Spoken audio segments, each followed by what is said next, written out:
कांग्रेस के वरिष्ठ नेता और पूर्व मंत्री करण दलाल ने पलवल में कांग्रेस जिला कार्यालय पर प्रेसवार्ता को संबोधित करते हुए बढ़ी हुई टोल दरों को लेकर भाजपा पर हमला बोलते हुए कहा कि अगर कांग्रेस की सरकार बनी तो न केवल इन टोल प्लाजाओं को उखाड़ फेंकने का काम करेंगे बल्कि इसमें शामिल भाजपा नेताओं और टोल कंपनियों के अधिकारियों को जेल भेजने का काम करेंगे। राज का जो पिछले दिनों दिल्ली आगरा एक्सप्रेस हाईवे पूरा ना बना करके भी जबरन टोल वसूलने का काम जो हमारे पलवल जिले के अंदर हो रहा है, गडकरी जी जो कि ट्रांसपोर्ट मिनिस्टर हैं, उन्होंने कई दफा पार्लियामेंट में बयान दिया है कि 60 किलोमीटर के दायरे में जो टोल हैं वो उखाड़ दिए जाएंगे। उन्होंने ये भी पार्लियामेंट में कहा है कि जो टोल लिया जा रहा है ये नाजायज है। और उसके बावजूद भी जो पिछले दिनों जब ये गदपुरी टोल लगाया गया तो हमने संघर्ष करके और इनको मजबूर किया था कि जो डेली पास बनते हैं, जो बीजेपी ने 315 का ऐलान किया था, हमने घटवा करके उसे 200 रुपए उसका किया पास बनवाने का 20 किलोमीटर के दायरे में। आज बड़े अफसोस की बात है कि बल्लभगढ़ में जाम लगता है, पलवल में वही जाम लगते हैं। पलवल का पुल भी पूरा नहीं बनाया गया, 4 लेन का पुल बनाया गया और आज बिना वजह गदपुरी टोल वालों ने जो पास 200 रुपए का बनता था उसे 340 का पास नया बनाने का बोर्ड वहां पर लगा दिया मार्च महीने है जी।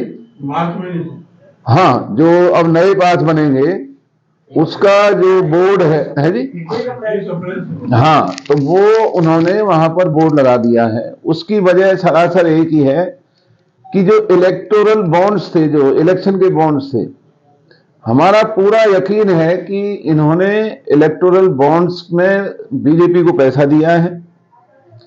उसका खुलासा जब भी ये जो स्टेट बैंक ऑफ इंडिया पर लिस्ट आएगी उसमें उसका खुलासा होगा। लेकिन भारतीय जनता पार्टी की हुकूमत होते हुए जिस इलाके ने इतना साथ दिया बीजेपी का, आज उन लोगों के साथ इस तरह का जो ये कहर बरपाने का काम बीजेपी सरकार कर रही है, टोल के मालिकों से मिलकर के इन्होंने इलेक्टोरल बॉन्ड्स में पैसा पार्टी को दिया, इनके नेताओं की जेब भरने का काम कर रहे हैं और मार पड़ रही है आम जनमानस के ऊपर। क्योंकि टोल हम पहले भी कहते थे कि तब लगा सकते हैं जब ये बल्लभगढ़ का पुल 6 लेन बनता, हमारा पलवल का 6 लेन बनता और आगे भी जो 6 लेन बनते तो ये टोल लगाने के हकदार थे। वो भी 60 किलोमीटर में फिर भी नहीं लगा सकते। तो डबल मार हमारे साथ भाजपा की सरकार मार रही है। वो है पहला, 60 किलोमीटर के दायरे में गदपुरी टोल आता है, नहीं लग सकता, और उसके बावजूद जो 200 रुपए का पास बनवाने का इलाके के साथ सहमति हुई थी, आज भाजपा नेताओं के साथ मिली भगत से टोल कंपनी ने गैर कानूनी तरीके से जो ये टोल लगाने का काम किया है, इसका हम विरोध करते हैं। और जो मेरा केस हाईकोर्ट में चल रहा है, हाईकोर्ट में भी हम इस लड़ाई को वहां लड़ेंगे कि गैर कानूनी तरीके से लगे इस टोल पर जो जबरन वसूली, अब उसको और जो दर बढ़ाई जा रही है, ये गैर कानूनी है। तो ये जो भाजपा के जो नेता हैं उनको हम शर्मिंदगी देते हैं, उनको हम लालच देने का काम करते हैं कि जिनके मुंह से आवाज तक नहीं निकल रही। टोल कंपनी देखिए, अगर हमारी सरकार आती है तो हम बदरपुर टोल को भी उखाड़ के फेंकेंगे क्योंकि उसका समय पूरा हो चुका है। वो गैर कानूनी वहां पर जो वसूली चल रही है, गदपुरी टोल गैर कानूनी है। ये मैं नहीं, इनका खुद का मंत्री कह रहा है। मेरा केस भी हाईकोर्ट में चला हुआ है। हम इस गदपुरी टोल को यहां से उखाड़ फेंकने का काम करेंगे, कोशिश करेंगे कि कानून से इसको हटाएं, वरना सरकार अगर आई तो ना केवल ये टोल हटाएंगे, इनके खिलाफ मुकदमे दर्ज करेंगे। ये हमारे इलाके को लूटने का काम कर रहे हैं। लेकिन आज जो मोदी जी कहते हैं कि ये देश के 140 करोड़ मेरे परिवार हैं, तो कहां है मोदी जी का ये? क्या हमारा इलाका उनका परिवार में नहीं आता है? क्यों नहीं वो इस टोल कंपनी के खिलाफ कार्रवाई करते? जामों में फंसाने के बावजूद लोगों को लुटवाने का काम चल रहा है। भाजपा के नेता चैन की नींद सो रहे हैं, कॉलोनी काट रहे हैं, प्लॉट काट रहे हैं, स्कूल खोल रहे हैं, पेट्रोल पंप खोल रहे हैं। उनकी गाड़ियों पर कोई टैक्स नहीं लगता, लेकिन आम जनमानस जो वहां पर घंटों फंसा रहता है, जो दुर्गति लोगों की हो रही है, जो बहन बेटियों की अपमानित होना पड़ रहा है, कोई सुविधाएं नहीं मिल रही।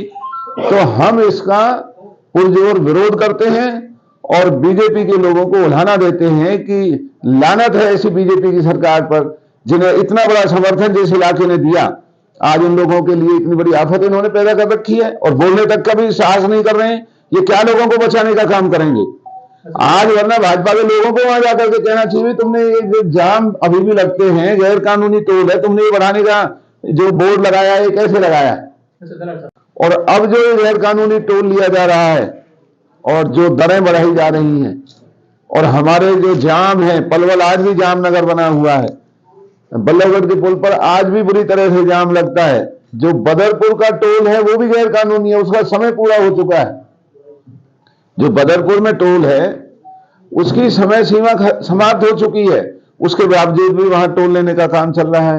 भाजपा कौन नेता है ऐसा? हाँ, बिना भाजपा, नाम क्या है उसका? भाजपा के नेता जो भी मंत्री हैं, जो भी इनके सांसद हैं, वो सब इसके अंदर शामिल हैं। अब नाम तो उसका कोई जब जांच होगी, जब हमारी सरकार आएगी तो उनको सबको पकड़ के अंदर डालेंगे, जब पता चल जाएगा कौन है वो। लोकसभा चुनाव में मुद्दा बनेगा ये लोकसभा का हमारा सबसे बड़ा मुद्दा है, हरियाणा सरकार के चुनाव का हमारा सबसे बड़ा मुद्दा है।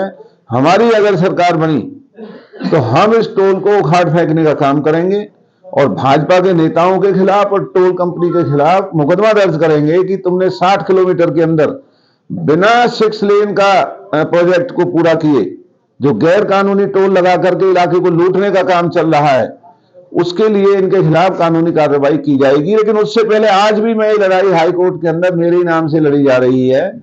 हम हाईकोर्ट में भी इसकी दरखास्त लगाएंगे कि जब ये 60 किलोमीटर के अंदर इनका मंत्री ये बयान दे रहा है कि टोल नहीं लग सकता, तो वो टोल क्यों लगाया जा रहा है? और दूसरा हमारा विरोध ये है कि जब 6 लेन प्रोजेक्ट ये बना ही नहीं, पलवल में 4 लेन है जो फ्लाईओवर है, बल्लभगढ़ का जो फ्लाईओवर है वो 4 लेन है। आप बल्लभगढ़ से पलवल आए तो जाम में खड़ा होना पड़ता है, पलवल से फरीदाबाद जाए तो बल्लभगढ़ के जाम में खड़ा होना पड़ता है। ना सड़क की सुविधाएं हैं, जो टोल कंपनी ने जो सुविधाएं टॉयलेट रेस्टरूम्स की, जो सुविधाएं इनको एम्बुलेंस की, जो सुविधाएं जो यात्रियों को बीच में कहीं रोक करके कहीं अपना आराम विश्राम करने की जो सुविधाएं थी, वो सुविधाएं भी इसमें नहीं दी गई हैं।